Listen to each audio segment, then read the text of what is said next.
Morning, good morning. Gee, it's great to start your day and your week with coffee with Karma today. So today marks the first day of my new live streaming schedule. Today I am streaming on YouTube and LinkedIn, and Wednesday I will be doing a different combination. I will always be on YouTube, but Monday, Wednesday, and Friday will be a different other social media platform. I believe Wednesday is Twitter, X, and Friday is Facebook. And I'm doing this to kind of help with algorithms and not be always here. I'm always here. You know, I'm exclusive, sort of. So today, I hope you like binge watching things. I hope you understand that concept of like binge watching things. Well, Netflix is the king of the companies that gets people to binge watch the content that some of it they're not even in fact, most of it they're not even creating. And I'm going to be pulling 5 things from the Netflix playbook that you can use to make your books and your business more binge-worthy. So let's get to it. The first one is to engage with personalization. Now, most email programs have this little tag you can add that says first name, and it grabs the first name from whatever they put in the opt-in. And some of them are smart enough that even if they put the full name, it'll still just grab the first name and it personalizes. Now, and that goes beyond just dear Karma, blah, blah, blah, blah. You sprinkle the person's name into the content. So it feels like it was written to them. But you can also go beyond that. Depending on what kind of data you collect. So it could be the very simplest, which opt-ins did they opt into your list with? Those opt-ins have a specific content idea compared to other pieces they could have opted into your list. And then you send them content that's highly targeted toward that particular opt-in. If they purchase something, you should tag them, and then you can send them content that's related to their purchase. So so not everyone is getting the same content that you send out. Some of it is personalized toward that individual and how they interacted with your business. And Netflix does this. Oh, great. I just spilled coffee. Huh. I'm having the morning, and I don't know if you can hear it on my microphone, but there is lots of thunder going on outside. I haven't gotten loud again, but just before I went live, it went boom. So I don't know if it'll do that again. If it does, you may hear it. We'll see. Anyway, so Netflix does this by making recommendations of like, well, if you like this piece of content, you might like that. Amazon does the same thing. And there are ways you can use that concept, that principle to make your business more personalized towards your audience. Thing number 2, exclusive content. Content that only people can get from you, and they can only get if they go into this little piece of your business. So this could, when it comes to your books, it can be bonus chapters, behind the scenes insights, interactive elements like choose your own adventure, and it makes readers feel special. And the way you can do this is so you have your book, and then you can one of the offers or opt-in offers that you can sprinkle into your book is join my readers only group or membership, or however you want to do it. You can do it as a Facebook group or a LinkedIn group or something like that. But what I recommend even better is get them on your own platform. Like you could do like a circle, but if you've got WordPress and MemberPress, you could have them have their own little course or a membership page. You could create. Now you can't do this if you have member.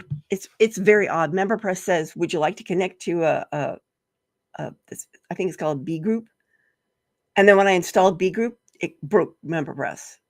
So I'm not sure how that works. But if you can create some sort of little pocket where And what makes it even better is if the readers can interact with each other. If they can interact with each other, that makes it even better. That's why I'm thinking a Facebook group might be really good, but not everybody's on Facebook. And it could be a LinkedIn group. I found LinkedIn groups to not be all that engaged. So you have to choose where is your audience, where are your readers going to be most comfortable hanging out? Is it a platform that already exists, or do you need to create one? And then you create that little exclusiveness. And it could be as simple as an email list, a sub-email list that only goes out to people who've read the book or bought the book and gives them exclusive content. And that could be even just like maybe 6 months long. You put in an autoresponder series of 6 months of exclusive content that only goes to readers, and it doesn't matter when they buy the book, they start that 6 months. That's a very good option to make it bingeable, and if it's highly targeted to your ideal readers and to the content of the book they purchased, you're gonna get people who stay on your list and eventually buy something else.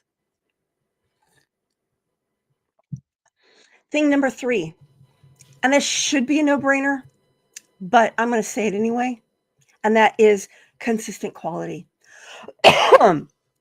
Maintain a high standard of writing, storytelling, offers, everything throughout your book, throughout your business. Excuse me. Just as Netflix maintains quality across its shows, consistent quality will build trust and keep readers loyal. Basically, you're going to have a style and a voice and a level of quality that people start attaching to you, so that if they see anything else coming from you, they're going to know that you've been phoning it in. So never phone it in.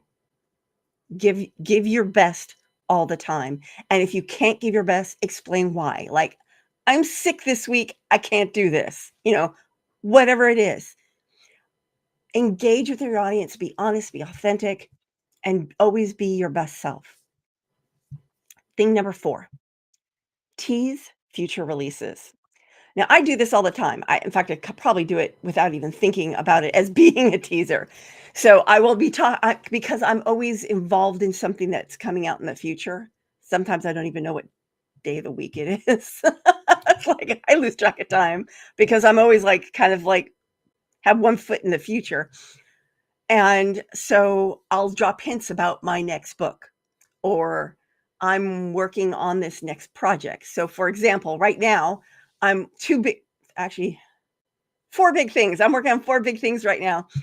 Next month, I'm going to be launching my Done For You social media service that's specifically for nonfiction authors who write client attraction books, and it'll help you build your authority. This is a very, very niche Done For You social media program, and I do have a level that is do it yourself, where I give you the templates and you tweak them yourself, but the main emphasis of it is bespoke.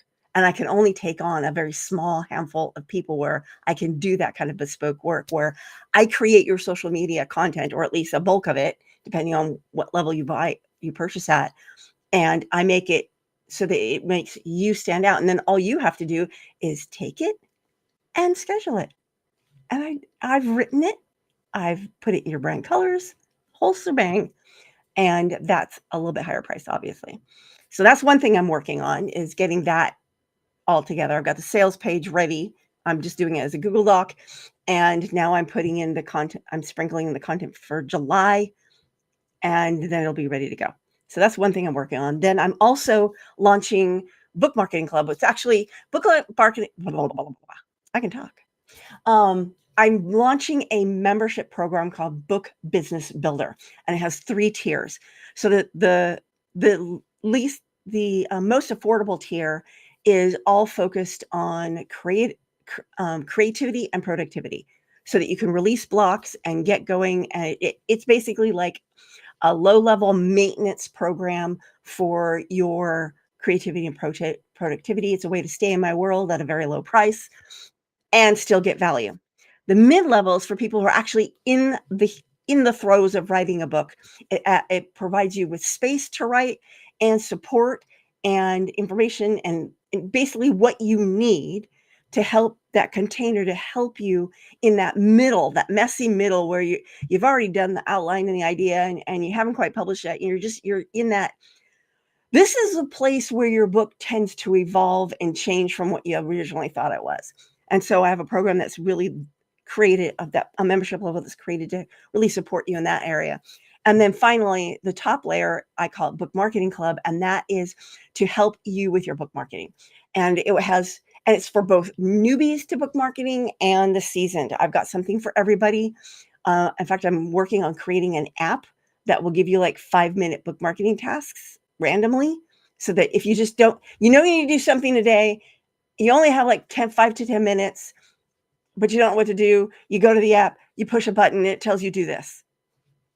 Pretty cool. So that's another thing I'm working on. And then, of course, I'm working on my next book, The Author Switch, which will be coming out in September.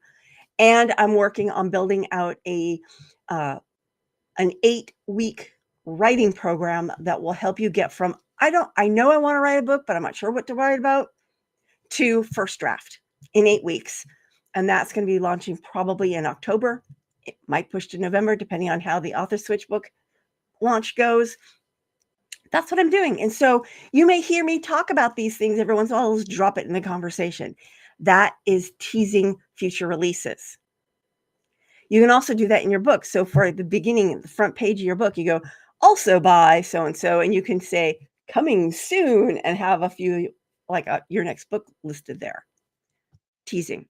Teasing. Tickle, tickle, tickle. Tickle, tickle, tickle. That's weird. I'm weird. Well, thing number 5. Sorry. Thing number 5. That's analyze reader data. So while you're doing all these activities, you should be collecting data. Now, I know that when you sell on Amazon, you can't collect that data. The only data you can collect there is which books are selling better than others, which is useful information. But hopefully in those books, you have a way for people to join your email list. And what you're monitoring is what subject lines get people to open up more. What kind of calls to action get people to click? Which opt-ins are working better than other opt-ins? You're looking at all this data, and whatever data you can collect it. Get Google Analytics on your website and collect that. Which blog posts are doing better? Why are they doing better? Which day of the week are they doing better? You use that data to make more stuff that works. And there you go. 5 things from the Netflix playbook that can make your book-based business better. And on Wednesday at Coffee with Karma, I'm going to be talking about how mastering the art of sushi can make you a precision content creator. And I don't even like sushi. But I thought, but it is an art form. I have to admit, sushi is beautiful. I just don't like the way it tastes. That's just me. But if you are curious about what I'm going to be saying, please stay tuned. Come visit me on YouTube or Twitter on Wednesday. And of course, if you're watching this on YouTube, give it a thumbs up, follow my channel, and I will see you on Wednesday.